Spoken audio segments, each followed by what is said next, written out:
আমি এই মুহূর্তে রয়েছি ফরিদপুর জেলার নগরকান্দা উপজেলার এমএন একাডেমি মাঠে। এখানে সকাল থেকেই কিন্তু নেতাকর্মীরা আসতে শুরু করেছে, বিশেষ করে বেগম খালেদা জিয়া অর্থাৎ সাবেক প্রধানমন্ত্রী, তিনবারের প্রধানমন্ত্রী বেগম খালেদা জিয়া অর্থাৎ জাতীয়তাবাদী দল বিএনপির যে চেয়ারপারসন বেগম খালেদা জিয়া রোগ মুক্তি এবং দোয়া কামনায় কিন্তু এই দোয়া এবং রোগ মুক্তি কামনায় কিন্তু এই অনুষ্ঠান শুরু হয়েছে। বিশেষ করে দুপুর থেকে অনুষ্ঠান শুরু হয়েছে।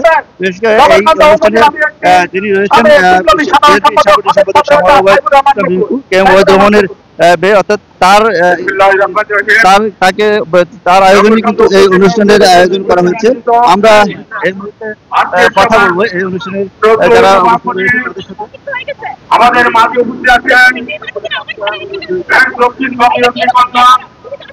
আজকে কেউ উপলক্ষে এখানে বুঝি নাই কথা উপলক্ষে এখানে আজকে বিএনপির চেয়ারপারসন সাবেক প্রধানমন্ত্রী বেগম খালেদা জিয়া গুরুতর অসুস্থ।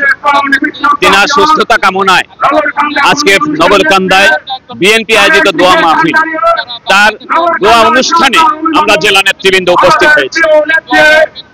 ধন্যবাদ। আমরা এই মুহূর্তে এখানে যে রয়েছেন বিএনপির সাংগঠনিক সম্পাদক শামীম ইসলাম রিংকু, তার সাথে কথা বলবো।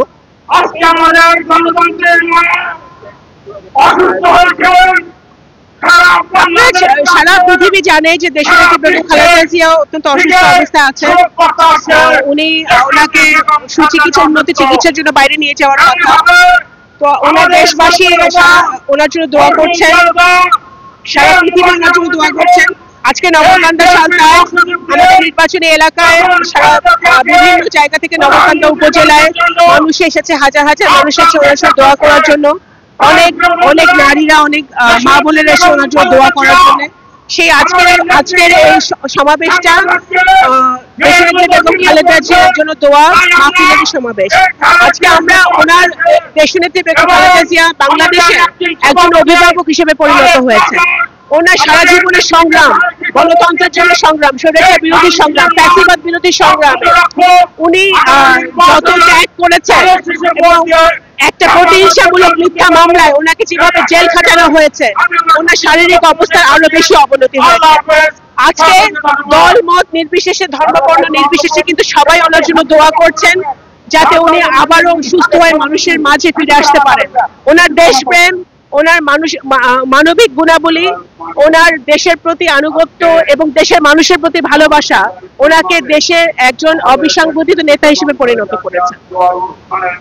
ধন্যবাদ। আপনারা যেমনটি শুনছেন এখানে যিনি রয়েছেন বিএনপি সাংগঠনিক সম্পাদক শামীম ইসলাম রিংকু, তিনি যেমনটি বলছিলেন যে সাবেক প্রধানমন্ত্রী এবং তিনবারের প্রধানমন্ত্রী বেগম খালেদা জিয়া তিনি খুব অসুস্থ, এবারকে এবং তাকে দেশে নেওয়া হচ্ছে। তার রোগ মুক্তি এবং সুস্থতাই কিন্তু আজকের এই আয়োজন করা হয়েছে এবং এই অনুষ্ঠান কিন্তু সকাল থেকে হাজার হাজার নেতা কর্মীদের লক্ষ্য করা যাচ্ছে। এমনকি পার্শ্ববর্তী সংসদীয় আসনের যে দুটি ইউনিয়ন আলগি এবং হাবিতি, ওই দুইটি ইউনিয়নের স্থানীয় যারা রয়েছেন তারাও কিন্তু এই অনুষ্ঠানে এসে উপস্থিত হয়েছেন। এগুলো আমার কাছে নগরকান্দা এমএন একাডেমি থেকে সর্বশেষ তথ্য।